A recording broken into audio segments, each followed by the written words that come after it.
So the next section we're going to talk about is the most frustrating section for me, reading comprehension. And I'm not saying that because I think I'm a bad reader or anything. I'm saying that because it was the least representative from my all 15 practice full-length tests I took to the real test. On the practice test, I was averaging a 25 plus in reading, and so I felt very confident going into my real test. Little bit of background: I've been an avid reader my whole life. Every year I try to read like a book a week if I can. I typically get like 20 or 30 books in the year and then stop. But so reading comprehension I felt very good about, and so I kind of let off the gas near the end on reading comp. The biggest difference I would say between practice tests and the real thing was the real thing can really hit you with curveballs for length and density.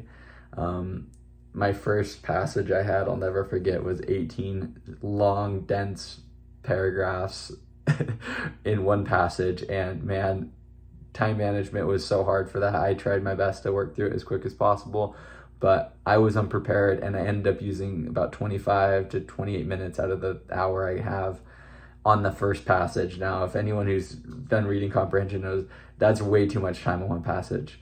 My next two were, I think one was 12 and the other was 14, so they were like decent length after, but the first one really got me on time, and the second you're behind on time is the second you're doing yourself a disservice. So my biggest suggestion, and to learn from my mistake, is I would practice by giving yourself 50 minutes, not an hour, 50 on practice tests.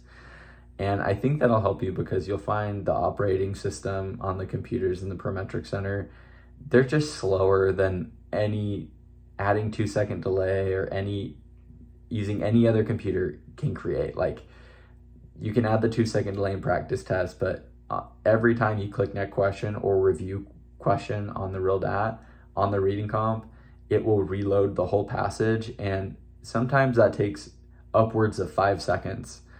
When you're talking about 50 questions in an hour, that can equate to minutes of time. The scrolling is also different. It doesn't like scroll smoothly like on a MacBook or a typical Windows computer at school.